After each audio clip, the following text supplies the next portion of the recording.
In a sad juxtaposition, Hunter's night coming out of Daytona is much worse than his brother's. Obviously, Jet with the win, and now Hunter with a supposed injury.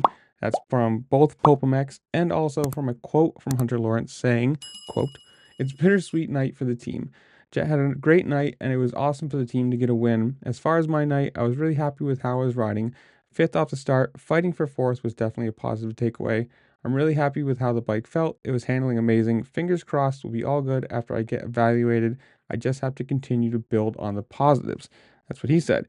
Now, if you look at Pulpum he says, quote, "Sounds like Hunter Lawrence going to miss a race or some races with a shoulder injury." And maybe if I'm wrong and I missed it, I don't know. Somebody comment down below. Was it ever like televised? Was it the cameras ever on him when he crashed? I feel like if it's a Hunter Lawrence or a Lawrence crash, they're going to talk about it. But apparently I missed it completely and it sucks. I mean, obviously this year has not been going, how you want to say, perfect for him, or how he wanted to start his 450 career, especially when you have his brother doing so well. Like, Jet being first in points, getting wins, and then Hunter being 10th, which isn't exactly the worst thing in the world, but I mean, 73 points down. He's pretty much out of the championship at this point unless something major happens.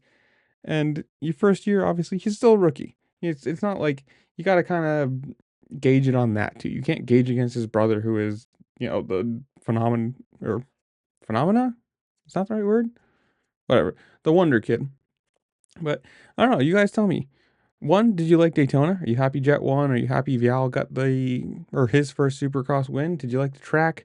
What did you think about the fans running on the track? Because obviously that's going to change it next year, as long as as far as I'm reading and seeing, that they're not going to be doing the trackside tickets anymore. So everyone's just going to be in the stands, and it loses a little bit for it. But whatever it is, comment down below.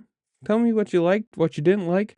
And while you're down there, make sure to like, share, subscribe, do all the fun things this platform allows you to do, because it really does help me out and I appreciate it. And with that, I'll see you later. Peace.